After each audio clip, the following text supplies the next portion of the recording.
ඇඟ මෙවුලන්න වගේ කකුල් දෙකේ මොකද දැනේ? කකුල් දෙකක් නිකන් අර නලියනවා වගේනේ. අර මේ මෙතන තියෙනවා මේ හොඳටම දරුණුවටම ස්නායු තෙරපි. බත් දැන් කොහෙද රිදෙනවද? මෙතන පොඩ්ඩක්.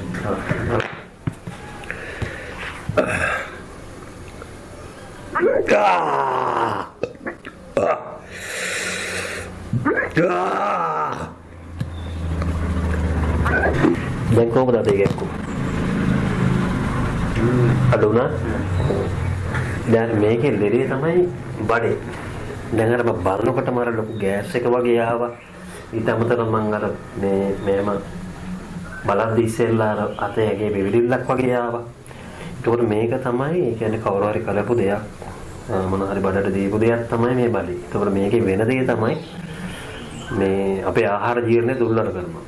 ඒක කන දේවල් අපට හරියට ඇඟට උරා ගන්න නෑ. එතකොට මේ ඇඟේ පෝෂණය දුර්වල වෙලා ඇඟ ගොඩක් දුර්වල වෙනවා. එතකොට දැන් අර ඒක මගේ ඇඟට ආව ගමන් මේ බඩේ තියෙන දේ මේ අතේ වේදනාවටක් ගලා අඩු වුණා. එතකොට බලමු දැන් ඇඟටම ලොකු සාහනයක් දැනෙනවා ඇති ඇඟේ සම්පූර්ණයෙන්ම.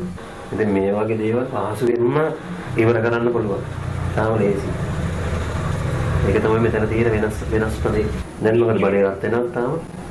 ඔය පෙරේත දෝෂ කොල්ලි වින අනවින මේ හැම දෙයක්ම බොහොම ලේසියෙන් කිසිම පූජා භාණ්ඩයක් නැතුව අයින් කරගන්න පුළුවන්.